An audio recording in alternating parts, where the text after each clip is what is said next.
Hey guys, what's going on? Joel here. Welcome to Back in the Day. And first off, my deepest apologies for the length of time in between the last video and now this one, but I do have a legitimate excuse, as I typically do every time I say that. Between the busyness of work, we actually did have a living room remodel that took the better part of 3 weeks. So making videos was not an option for me. The house was in complete and utter disarray during the remodel. I mean, as anybody who's ever gone through any kind of a remodel knows, there is no semblance of normalcy during it. Everything is just complete and utter chaos. So that got finished up about a week or so ago, and then between kind of like my work schedule and whatnot, today was really the only day that I had to really kind of be able to sit down and do a video. I had thought about doing one on Friday, which I probably will. Friday was going to be the earliest I thought that I would be able to get to a video, but as it turns out, today I figured, you know what, I've got some time before work. You know, I don't go until 4, but I figured, all right, you know, hey, what the hell, I got some time. I'll go ahead and I'll at least get a video, a palate cleansing video out for you guys before I get back into the unboxings. I actually do want to show one of the living room because I have a new gaming setup in there now. It's completely different than what we had before. We got a new entertainment stand and couch and all that stuff, so everything, you know, looks very nice and neat. The only thing I'm still trying to convince my wife on is a bigger television set, so that'll come in due time.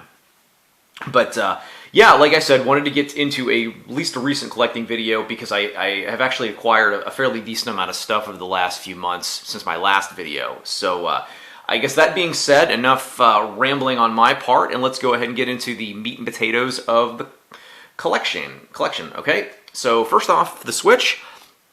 I picked up Assassin's Creed 3 Remastered, which I've said before, I'm not the biggest fan of Assassin's Creed 3.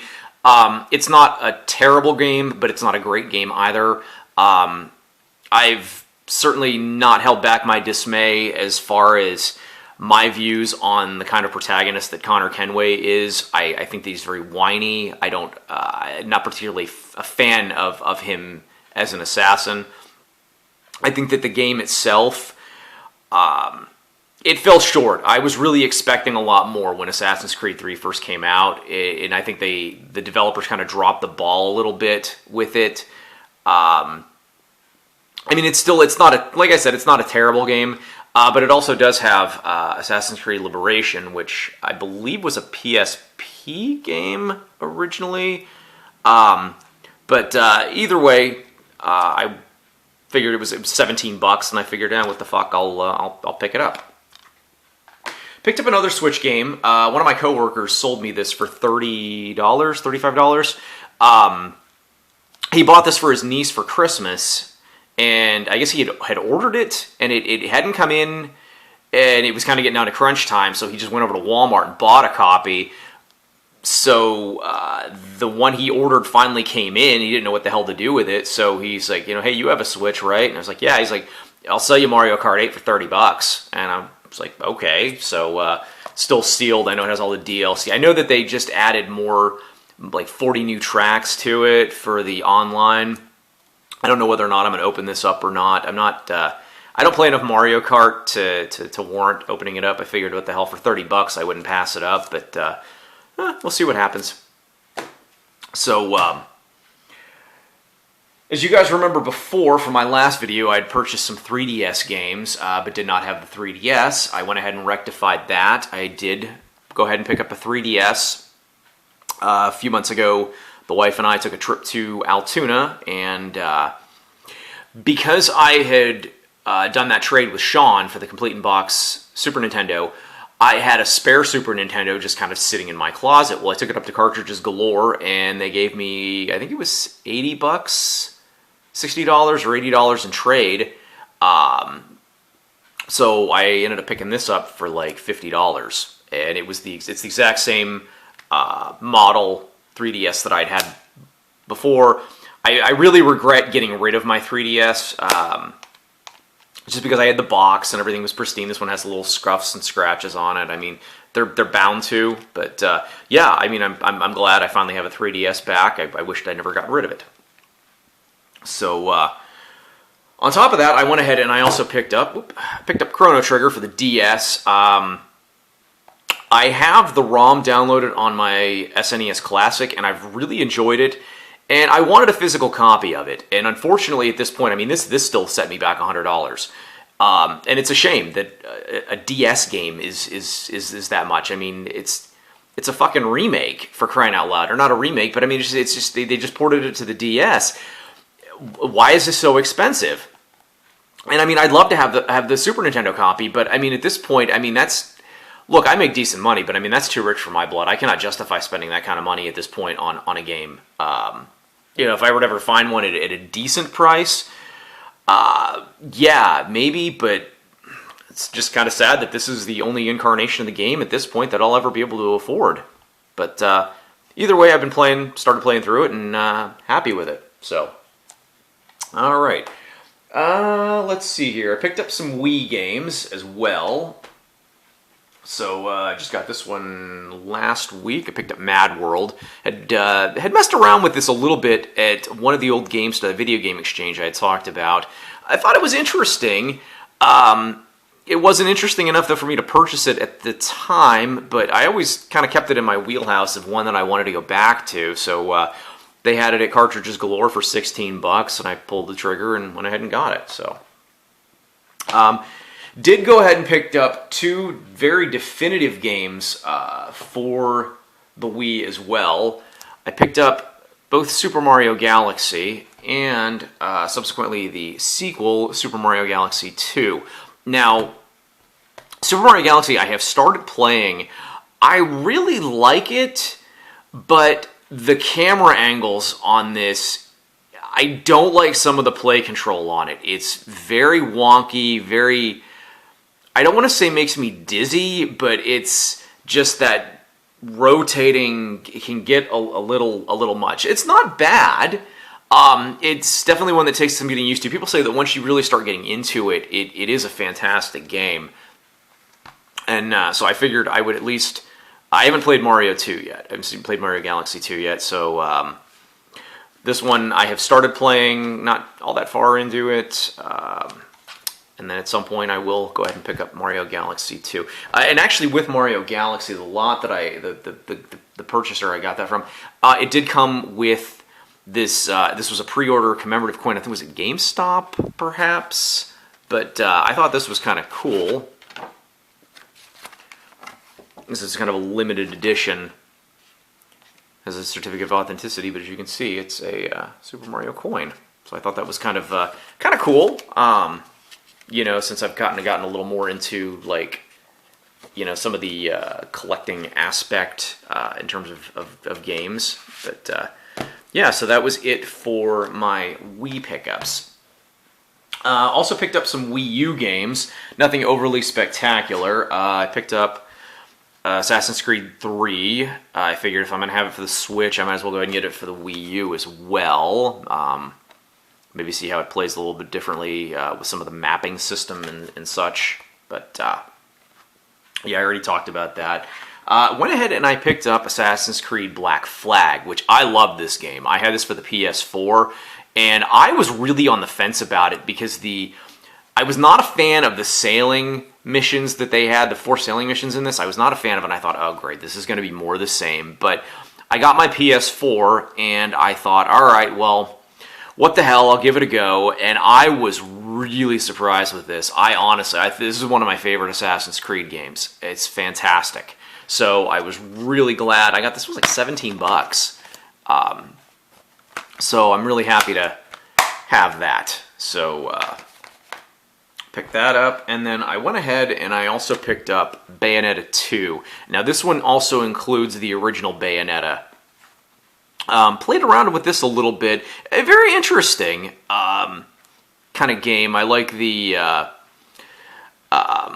lot of the dry British humor that's in it. I'm not a big fan of some of the over-sexualization of Bayonetta. I think it's a little overdone and kind of, I don't know, some of the innuendo and double entendres that are used are unnecessary, to say the least. I'm not a big fan of of games that rely. Actually, I'm not a fan at all of games that have to rely on over sexualization. I mean, whatever. I mean, it's not superly overt, but it's still more than what I prefer. But I mean, at least what I've played of it, I thought has been pretty interesting. I haven't played Bayonetta 2 yet, so. Also went ahead and I picked it up because I wanted it. Went ahead and picked up the Super Mario Brothers Game & Watch, and this is still sealed, and I will keep it that way. I bought this as a collectible piece. Decided to go ahead and get that after I picked up The Legend of Zelda 35th Anniversary Game & Watch. So both of these are still factory sealed, and I'm going to keep them like that. I have no intentions of playing them. I can't see. I bought this simply for the sake of collecting. I didn't buy these because I wanted to play them. I know that may, I don't know, be a bit sacrilegious to some, but I mean, that's collectible-wise, that's just what I wanted these for. It's not like I'm hoping to make a buck off of them later. It's just for me, from the collector aspect, I wanted them just for the collecting. I did actually do an upgrade. So I upgraded my copy of Ninja Gaiden 2, and I will actually show you guys this. Cartridges Galore had got this in a few months ago, and I had been up there, and it was actually when I got my 3DS. When I went up, they had this, and they hadn't priced them out yet, and they just gotten in this lot of complete in box NES games, and I debated, all right, well, do I get the 3DS or do I upgrade my copy of this? I was like, well, I've already got a copy of Ninja Gaiden 2. You know, I'm going to have two of them sitting there. So subsequently, let's go ahead and, we'll go back to a couple of weeks ago when my wife had gone to Altoona to do some shopping for the new living room. I brought my copy of Ninja Gaiden 2 because I called up there and they still had this. They had this priced at $109. I traded my copy and I got $60 trade-in. So for $59, I got this and that copy of Mad World. And I mean, this is fucking clean. This was the copy. And I mean, this is my favorite Ninja Gaiden game. But I mean, you can see just how really nice and clean this is. A much, much better upgrade. Look at the crisp corners and just, absolutely beautiful. Absolutely beautiful. So, all right, coming down to the wire on the last few things. So, this one's kind of interesting. I had this system when I was growing up, or not growing up, but I mean, I had it for a few months. There's kind of a story I think that I've told behind it. And I wanted to go ahead and start collecting for it before the prices. I mean, the prices are already going pretty high on a lot of the games. So I'm trying to pick up some of the cheaper ones that I'd enjoy playing. But I went ahead and I started delving into the world of TurboGrafx 16 again. So I picked up China Warrior. Yeah, I forgot there's something on the back. But I picked up China Warrior. This was kind of a cool, almost a clone of Kung Fu. But I did not own this game as a kid. I do have a couple of the games that I did own, but I picked up China Warrior. Picked up Final Lap Twin, a racing game. What was really cool about this is there's an actual RPG mode in this where it's almost like Dragon Warrior, but when you encounter enemies, you don't fight them, you race them. And I always thought that was really cool. I remember my buddy Mike and I, the Christmas break of 1991, in between playing Final Fantasy II, we would play Final Lap Twin, and we really got engrossed. We never beat the story mode on that, but we got very engrossed in that. So I picked that up. Picked up Keith Courage in Alpha Zones, which was the pack-in game. Not a bad game. I do have a lot of fond memories with this. I made it all the way to the last boss. I never beat the game though. The